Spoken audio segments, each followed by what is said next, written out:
And now we go to weather with Brad. You are my 740 summer ride. Take me, guide me, lead me through the weather of the day. Your phone predictions make the clouds go away. Take me, guide me, lead me through the weather of the day. I cannot survive without the voice of Brad Gay. All right, thank you very much, Jonathan. So let's take a look at our other graphics computer right now for a look at the Doppler radar, which is showing you some storms off of the coast of North Carolina as Hurricane Earl is approaching. So as we take a closer look, we'll see that they're not too strong quite yet, but that will change as Earl approaches the coast. So switching over to our other graphics system, we see Hurricane Earl sitting off the coast of the southeastern United States right now, with winds having increased to 145 miles an hour overnight. And the pressure has also dropped, indicating that the storm became stronger. It will progress towards the north as it begins to make a turn, eventually towards the northeast to affect us. So here's the forecast track, which takes Earl off of the North Carolina coast during the night tonight and then towards our area Friday evening. So here's the forecast track that I'm looking at. It's expected to be a Category 2 when it passes just around Nantucket. It could pass really either side of Nantucket because we still have a chance for the storm to wobble by about 60 miles or so. So here to look at the conditions that we can expect. Heavy rain. The National Weather Service estimates that there's a 70% chance of 40-mile-an-hour winds, which are tropical storm force.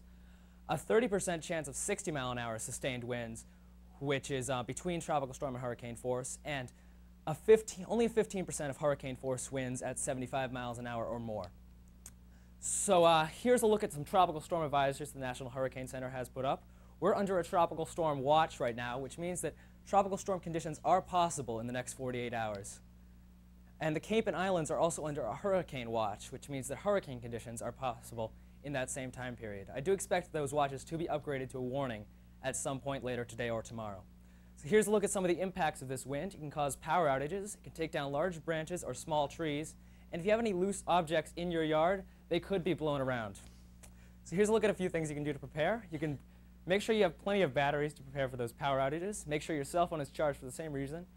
You might want to invest in some bottled water, and be sure to bring your outdoor items inside. I know I'm a little transparent right now, but here's a look at your 7-day forecast. It looks like it's going to continue to be hot right through today, and so that's the last day of our heat wave before Earl breaks that. Friday, we'll probably see some tropical storm conditions during the afternoon or evening, and then we'll be going into a very nice stretch through Labor Day weekend and into next week with some beautiful conditions. And just one last thing, if you want to keep ahead of Hurricane Earl online as Sunrise goes off the air tomorrow for our in-service day, you can check us out on Facebook at Sunrise Weather Updates with all the latest information, or follow us on Twitter at Sunrise Weather Update. And we'll also be streaming live and on demand at bhs.peg.tv, which is linked on the Barrington High School website. So I'll have more on those online sources, but now we're going to go back to Dominic and Leah. Thank you, Brad, Nick, Miss McKenney, and Tim. And that's all the time we have for you today. Thanks for watching. Have a great day.